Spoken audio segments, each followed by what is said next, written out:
ఎవడురా నా ఆరాధ్య దైవమైన శివుడి విల్లు విచ్చింది? పరశురామ మహర్షి ప్రణామములు, శాంతించండి. ఆ విల్లు విరిచింది నా రాముడు. వీడు నీ రాముడు అంతటి మొనగాడా? క్షమించండి మహర్షి, రాముడు కావాలని విల్లు విరవలేదు. స్వయంవర నిబంధనల వల్ల విల్లు ఎత్తి ఎక్కు పెట్టగానే విరిగిపోయిందట. ఈ పరశురాముడు ఉండగానే మరో రాముడు పుట్టుకొచ్చాడా?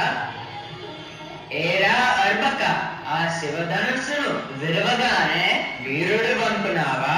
నీకు చేతనైతే ఆ శివధనుసుని మించిన ఈ విష్ణు విల్లును ఎక్కుపెట్టు చూద్దాం. చిత్తం గురుదేవా, మీరు కోరినట్లు అట్లే చేస్తాను. ఇవ్వండి.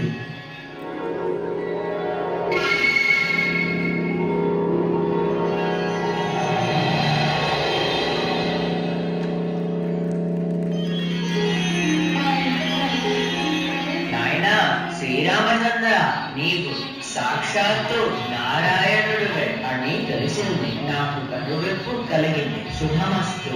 ఇక సెలవు తీసుకుంటాను.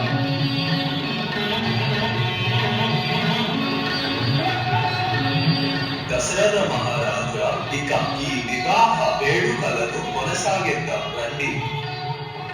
మునీశ్వరులారా, వివాహ పంక్తుని కొనసాగించండి.